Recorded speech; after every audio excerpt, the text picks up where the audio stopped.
Hello and welcome everybody, how you all doing? I hope you're having a fantastic day. So we're here today with how to trap your enemies, the 48 laws of power. Now this video was recommended to me by someone in the comment section down below, which I'm very thankful for, who actually put together like a whole playlist of things that I should watch, which is brilliant because I can then just kind of like scroll through it and see what I want to watch, what sounds interesting to me. Now the 48 laws of power, I have to go back a long time, I think like 6-7 years ago, when I was in that period where I just wanted to consume as much knowledge as possible, and the 48 laws of power was certainly one of those things that I did look at back then. And like the only one that really the only one that I really remember, there were like 2 of them back then. I knew like half them off by heart, but nowadays I think the only 2 that I actually confidently remember are one being don't be too smart, or else your masters or your superiors that will become suspicious. And then there was like one that like contradicted it, which was basically like, you know, be as smart as you can, because if you prove that you're smart, then you're gonna get more opportunities. I always thought like it's something, obviously I'm not quoting it word for word, but like some of them I've always felt like that contradicted each other a little bit. But again, it's been such a long time that I might be completely wrong here with my memory. It has been a very long time for me since I watched or read the 48 laws of power and know what they are, so it's actually kind of perfect for me being here watching this video, you know, finding out what they are, because it's been such a long time, and you know what, it's always something that I wanted to remember. So let us hop right into this video and see what this video has in store for us. It's a very short video, 6 minutes and 14 seconds. As always, I'll have the original link in the description down below if you want to check it out. You know, they made the video, not me. So we're starting off with a Sun Tzu quote. All warfare is based on deception, the art of war. I don't know whether that quote specifically is from the Art of War, but obviously Sun Tzu, very much known for his Art of War, which I actually used to have on my phone. There used to be like a free app that had, there probably still is actually, a free app that had like the entire Art of War, so you can read it on your phone. It was actually pretty cool. I could always like just flick through it while I was on the train to college and so on and so forth, so it was actually pretty cool having that, but it's been a long time, of course, as well. Deception is always the best strategy, but the best deceptions require a smokescreen to distract people's attention from your real purpose. Yep. And no one did this better than Haile Selassie.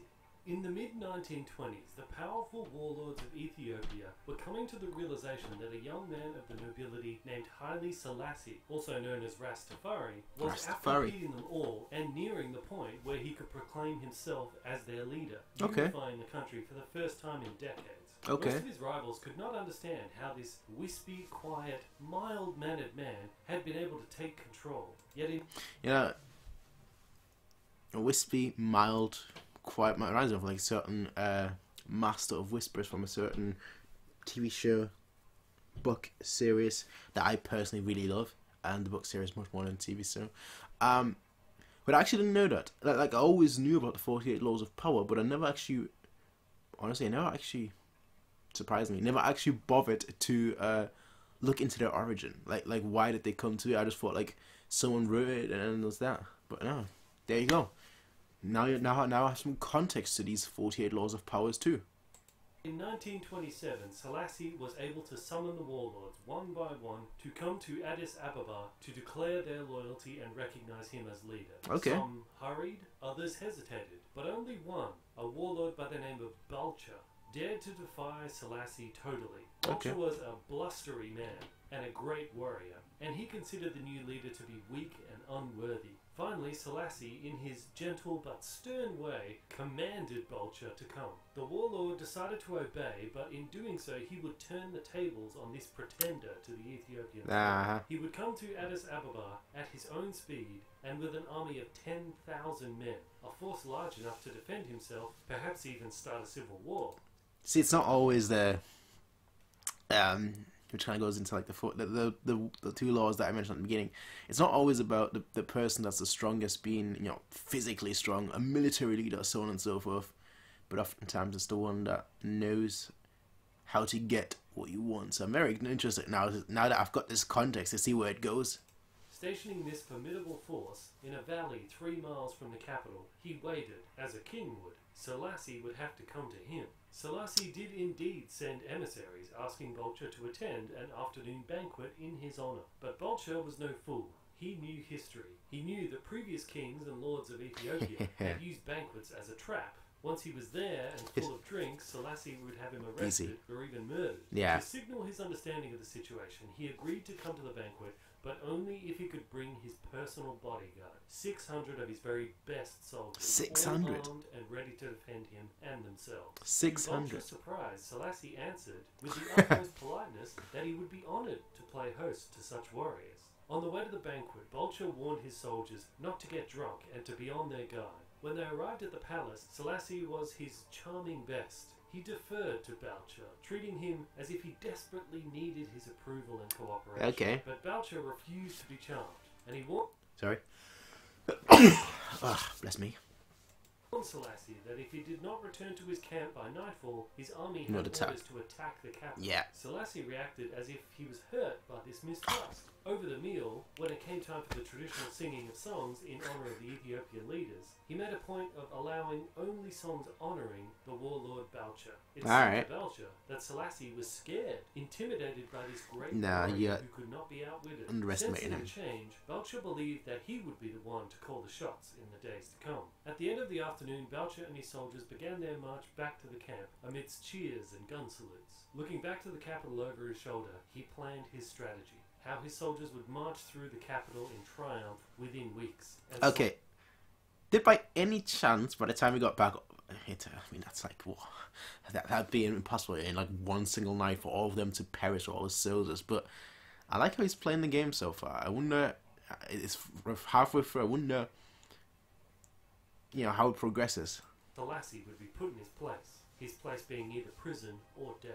When Vulture came inside of his camp, however, he saw that something was terribly wrong. Where before there had been colourful tents stretching as far as the eye could see, now there was nothing. Only smoke from doused fires. What was going on? A witness told Vulture what had happened. During the banquet, a large army, commanded by an ally of Selassie, had stolen up on Vulture's encampment by a side route that they hadn't seen. This army had not come to fight, however, knowing that Vulture would have heard a noisy battle and hurried back with his 600-man bodyguard. Selassie had armed his own troops with baskets of gold and cash. They had surrounded Vulture's army and proceeded to buy every last one of their weapons. Those who refused were easily intimidated. Within a few hours, Vulture's entire force had been disarmed and scattered in all directions. Realizing his danger, Vulture decided to march south with his 600 soldiers to regroup, but the same army that had disarmed his soldiers blocked their way. The other way out was to march to the capital, but Selassie had sent his army to defend that. Money is power. At the end, how to trap your enemies? Yeah, how to trap your enemies, most certainly. Like a chess player, he had predicted Vulture's moves and had checkmated him. For the first time in his life, Vulture surrendered. To repent of his sins of pride and ambitions, he agreed to enter a monastery. Vulture's last words as he entered the monastery were, "Do not underestimate the power of Teferi. He creeps like a mouse, but he has jaws like a lion." Throughout Selassie's long reign, no one could quite figure him out. Ethiopians liked their leaders fierce, but Selassie, who wore the front of a gentle, peace-loving man, lasted longer than any of them. Never angry or impatient, he lured his victims with sweet smiles, lulling them with charm and obsequiousness before he attacked. In the case of Vulture, Selassie played on the man's wariness, his suspicion that the banquet was a trap, which in fact it was, but not the one that he expected. Exactly. Selassie's way of allaying Vulture's fears, letting him bring his bodyguard to the banquet, giving him top billing there, making him feel in control, created a thick smoke screen concealing the real action that was happening 3 miles away. The paranoid and the wary are often easy to deceive. If you win their trust in one area, you have a smokescreen that can blind them in another. Properly set up, the smokescreen is a weapon of great power. It enabled the gentle Selassie to totally destroy his enemy without even firing a single bullet.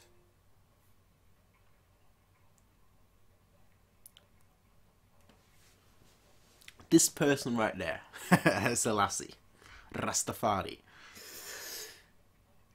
Oh my. We don't really have leaders like that nowadays. Granted, leaders like that nowadays wouldn't really be observable.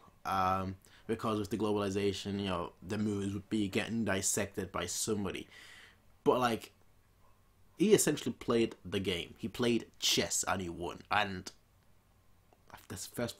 this is really the first time. I mean, obviously, Rastafari is something that you hear a lot, and Selassie is a name that is like quite common as well. Not quite common. It is common. Yeah, it's not that common, but it is common enough that I know like a few people, few celebrities, few sports athletes, should I say, that have that name, Selassie. But I've never actually heard about this person himself. Now, he obviously might not be the originator and the progenitor of the 48 Laws of Power, but most certainly he played the game effectively. Well, I hope you enjoyed this, guys. This was an excerpt from one of my favourite books, which is The 48 Laws of Power. There's so many great stories and great lessons to be learned in The 48 Laws of Power. I'll put a link in the description below if you want to check out the audiobook. I highly recommend you have it. I have it. I listen to it all the time. And if you guys would like me to do more of these type of videos, sort of animating the lessons from The 48 Laws of Power, just say so in the comment section below, and I'll be more than happy to do that. I am Bandit. This is Bandit Strategy, and until next time, I will see you guys in the comments. Well, that was a very short, but also a very enjoyable video, I have to say. I didn't really get to speak much because I was actually just kind of stunned how good, not so much from like an information standpoint, but how good the story actually was, how important I guess it is. Less so, I feel like less so today, although you can apply it to obviously smaller situations. For example, you know, at a job or something. That's how to trap your enemies, you know. He may have the attitude of a mouse, but he's got the jaws of a lion. And that's a quote. That's something that I wish somebody will say about me in the future. That's a quote and a half. I'm most certainly have to say this is a very good video. Again, I have the original link in the description down below. I might check out more of that person's videos because that one was pretty fun. That one had a pretty great message actually, and I might actually go back and like watch a video maybe of all the 48 Laws of Power, just so I have like all of them fresh in my memory, and then we'll continue with like watching more of this series, I guess, because that was good. That was good. That was quite entertaining actually. It just seemed like I was watching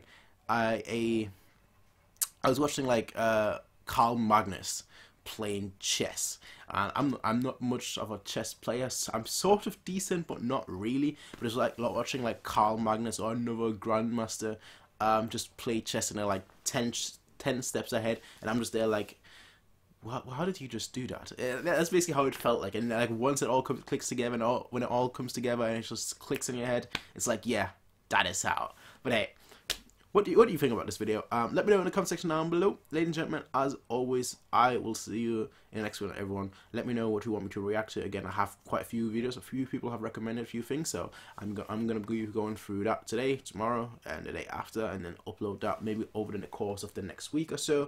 But regardless, ladies and gentlemen, I'll see you all then. Until then, have a nice day. Peace out, and bye.